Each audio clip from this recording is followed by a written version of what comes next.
का एक ईमानदार प्रयास है। आजादी के बाद आदिवासी समाज के योगदान को इतिहास में वो स्थान नहीं दिया गया जिसका मेरा आदिवासी समाज हकदार था। आदिवासी समाज वो है जिसने राजकुमार राम को भगवान राम बनाया।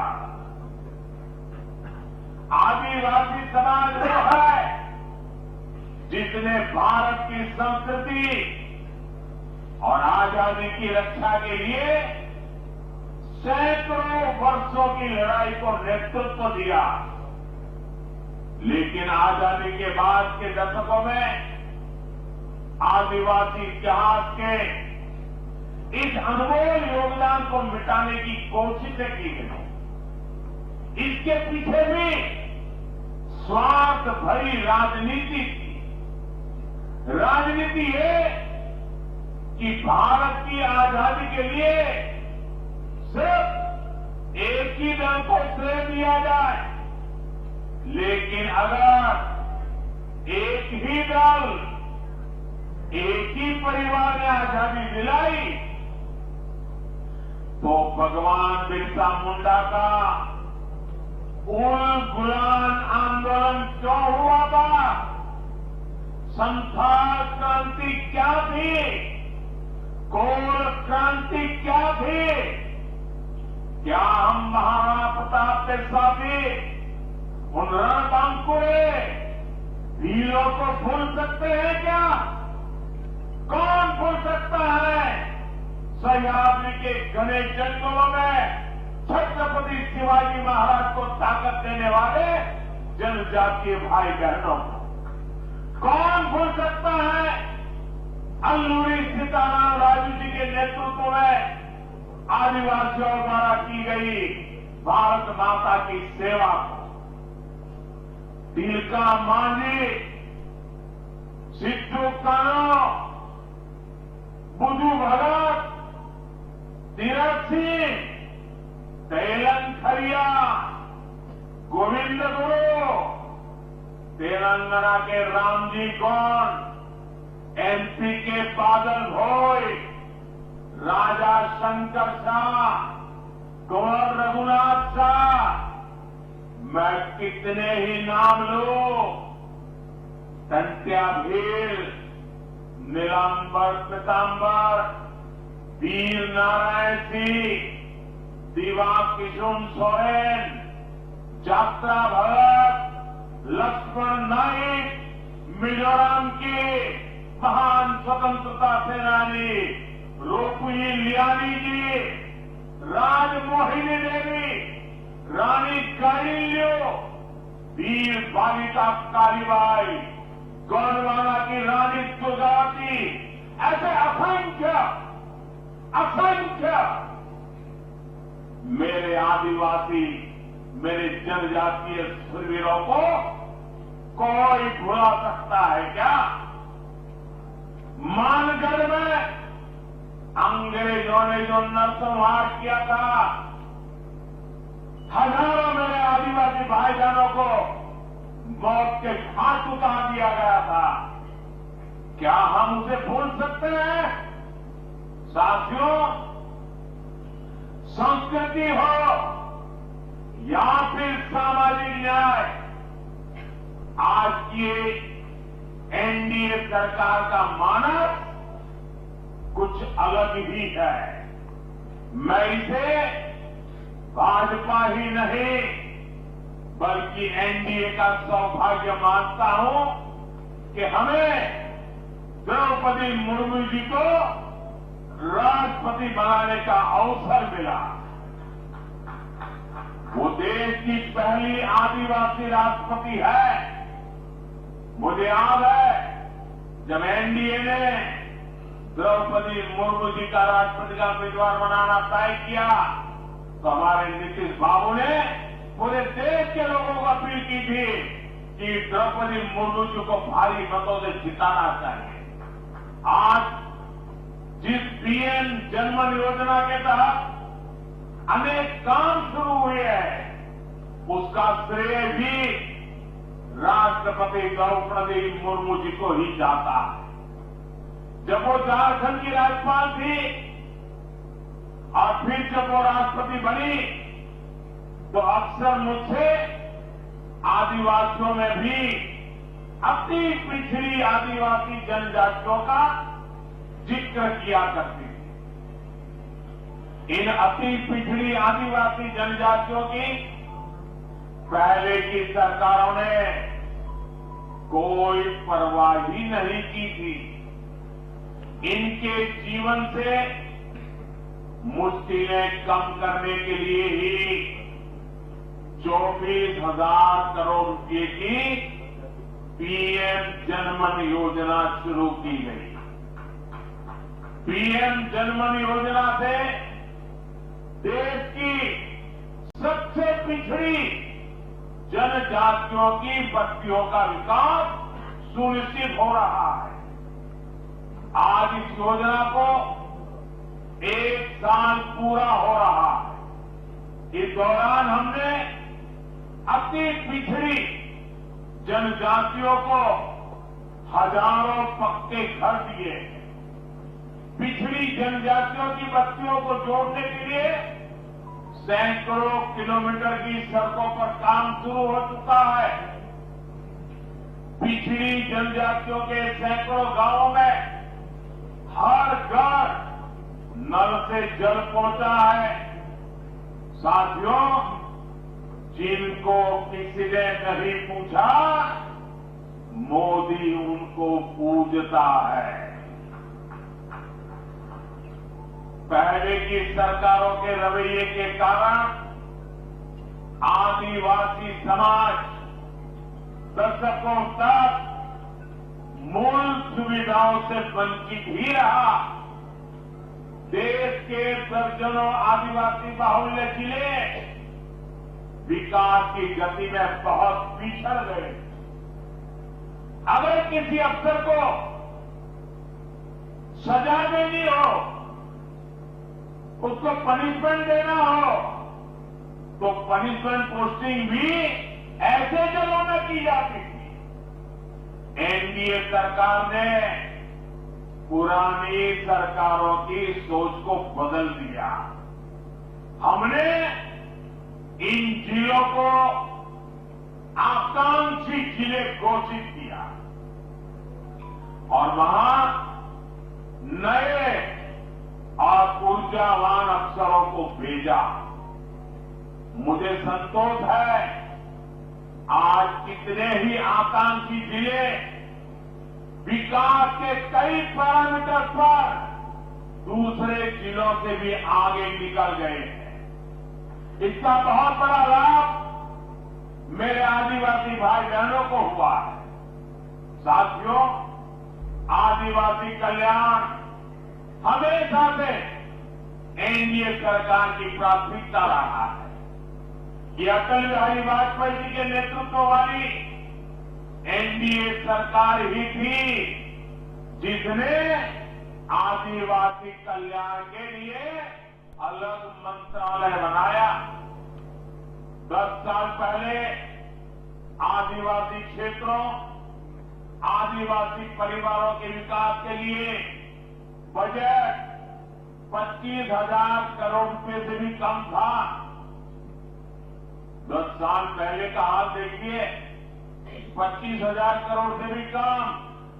हमारी सरकार ने इसको 5 गुना बढ़ाकर 1.25 लाख करोड़ रुपए पहुंचाया है।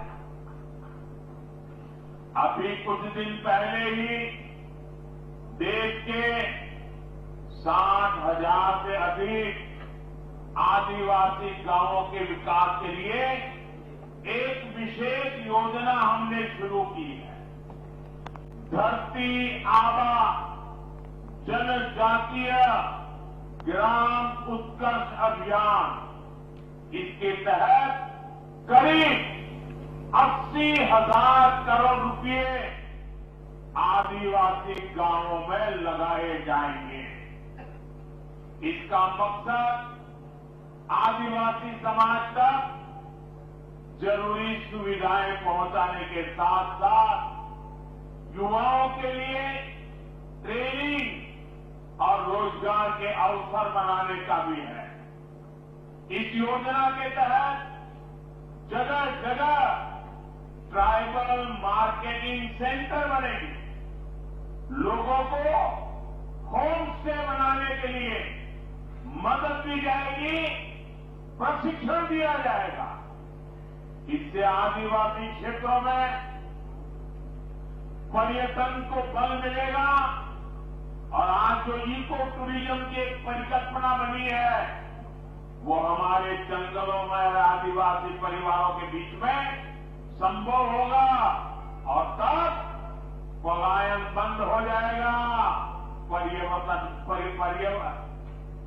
पर्यटन बढ़ता जाएगा। साथियों, हमारी सरकार ने आदिवासी विरासत को सहेजने के लिए भी अनेक कदम उठाए हैं। आदिवासी कला संस्कृति के लिए समर्पित अनेक लोगों को पद्म पुरस्कार से सम्मानित किया गया है।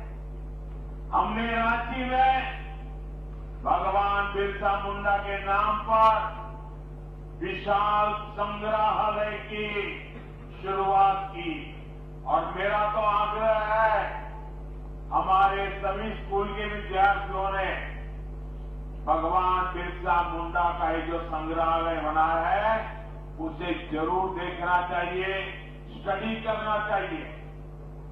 आज मुझे खुशी है कि आज मध्य प्रदेश के छिंदवाड़ा में बादल भोई म्यूजियम और मध्य प्रदेश में ही जबलपुर में राजा शंकर शाह, कुंवर रघुनाथ शाह संग्रहालय का उद्घाटन हुआ है। आज ही श्रीनगर और सिक्किम में 2 आदिवासी रिसर्च सेंटर का भी उद्घाटन हुआ है और आज ही भगवान बिरसा मुंडा जी की याद में स्मारक सिक्का और डाक टिकट जारी किए गए हैं। ये प्रयास देश को आदिवासी शौर्य और गौरव की निरंतर याद दिलाते रहेंगे। साथियों, आदिवासी समाज का भारत की पुरातन चिकित्सा पद्धति में भी बहुत बड़ा योगदान है। इस धरोहर को भी सुरक्षित किया जा रहा है और भावी पीढ़ी के लिए नए आयाम भी जोड़े जा रहे हैं। एनडीए सरकार ने लेह में national institute of Sowa Rigpa की स्थापना की है। अरुणाचल प्रदेश में north eastern institute of Ayurveda and folk medicine research को अपग्रेड किया गया है। WHO का global centre for traditional medicine भी भारत में बन रहा है। इससे भी भारत के आदिवासियों की परंपरागत चिकित्सा पद्धति देश दुनिया तक पहुंचेगी। साथियों, जनजातीय समाज की पढ़ाई, कमाई और दवाई, इस पर हमारी सरकार का बहुत जोर है। आज डॉक्टरी हो, इंजीनियरिंग हो, सेना हो, एरोप्लेन पायलट हो, हर प्रोफेशन में आदिवासी बेटे बेटियां आगे आ रहे हैं। ये सब इसलिए हो रहा है क्योंकि बीते दशक में स्कूल से लेकर उच्च शिक्षा तक आदिवासी क्षेत्रों में बेहतर संभावनाएं बनी है। आजादी के 6-7 दशक बाद भी देश में एक ही सेंट्रल ट्राइबल यूनिवर्सिटी थी। बीते 10 सालों में एनडीए ने, इस सरकार ने 2 नई सेंट्रल ट्राइबल यूनिवर्सिटी देश को दी है। इन वर्षों में अनेक डिग्री कॉलेज, अनेक इंजीनियरिंग कॉलेज, दर्जनों आईटीआई आदिवासी बाहुल्य जिलों में बने हैं। बीते 10 साल में आदिवासी जिलों में 30 नए मेडिकल कॉलेज भी बने हैं और कई मेडिकल कॉलेज पर काम जारी है। यहां जम्मू में भी नया मेडिकल कॉलेज बन रहा है। हम देश भर में 700 से अधिक एकलव्य स्कूलों का एक मजबूत नेटवर्क भी बना रहे हैं। साथियों, मेडिकल, इंजीनियरिंग और टेक्निकल शिक्षा में आदिवासी समाज के सामने भाषा की भी एक बहुत बड़ी समस्या रही है। हमारी सरकार ने मातृभाषा में परीक्षा के विकल्प दिए हैं। इन फैसलों ने आदिवासी समाज के बच्चों को नया हौसला दिया है, उनके सपनों को नए पंख लगाए हैं। साथियों, बीते 10 साल में आदिवासी नौजवानों ने स्पोर्ट्स में भी, खेलकूद में भी कमाल किया। इंटरनेशनल टूर्नामेंट में भारत के लिए मेडल जीतने वालों में ट्राइबल खिलाड़ियों का बहुत बड़ा योगदान है। आदिवासी युवाओं की इस प्रतिभा को देखते हुए जनजातीय क्षेत्रों में खेल सुविधाओं का विस्तार किया जा रहा है। खेलो इंडिया अभियान के तहत आधुनिक मैदान, स्पोर्ट्स कॉम्प्लेक्स आदिवासी बाहुल्य जिलों में बनाए जा रहे हैं। भारत की पहली नेशनल स्पोर्ट्स यूनिवर्सिटी भी मणिपुर में बनाई गई है। साथियों, आजादी के बाद 70 साल तक हमारे देश में बांस से जुड़े कानून बहुत सख्त थे। इससे आदिवासी समाज सबसे ज्यादा परेशान था। हमारी सरकार ने बांस काटने से जुड़े कानूनों को सरल किया। पहले ही की सरकार के समय सिर्फ 8-10 वन उपज, उस पर ही एमएसपी मिला करती थी। ये एनडीए सरकार ही है जो अब करीब 90 वन उपजों को एमएसपी के दायरे में लाई है। आज देश भर में 4000 से अधिक वन धन केंद्र काम कर रहे हैं। इनसे 12 लाख आदिवासी भाई बहन जुड़े हैं। उनको कमाई का बेहतर साधन मिला है। साथियों, जब से लखपति दीदी अभियान शुरू हुआ है, तब से करीब 20 लाख आदिवासी समाज की बहनें लखपति दीदी बन चुकी है।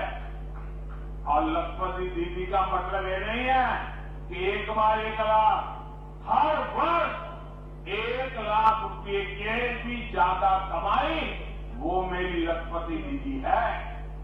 अनेक आदिवासी परिवार कपड़ों, खिलौनों, साज सज्जा के शानदार सामान बनाने के काम में जुटे हैं।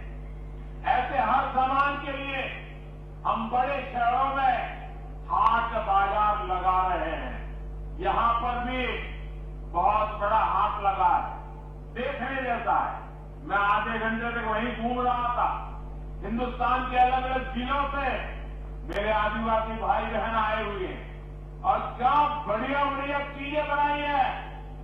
देख करके मैं तो हैरान था। आपसे भी मेरा आग्रह है, उसे देखिए भी और कुछ मन कर जाए तो खरीद भी कीजिए। इंटरनेट पर भी इसके लिए एक वैश्विक बाजार बना रहे हैं। मैं खुद भी जब विदेशी नेताओं को गिफ्ट देता हूं तो इसमें बहुत बड़ी संख्या में आदिवासी भाई बहनों द्वारा बनाए गए सामान में भेंट करता हूं। हाल में ही मैंने झारखंड की सोहराई पेंटिंग, मध्य प्रदेश की गोंड पेंटिंग और महाराष्ट्र की वारली पेंटिंग विदेश के बड़े बड़े नेताओं को भेंट की है। अब उन सरकारों के अंदर दीवारों पर एक चित्र नजर आएंगे। इससे आपके हुनर, आपकी कला का दुनिया में भी यश बढ़ रहा है। साथियों, पढ़ाई और कमाई का लाभ तभी मिल पाता है जब परिवार स्वस्थ रहे। आदिवासी समाज के लिए सिकल सेल एनीमिया की बीमारी एक बहुत बड़ी चुनौती रही।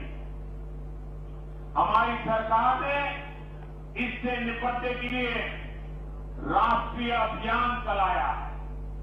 इसको शुरू हुए 1 साल हो चुका है।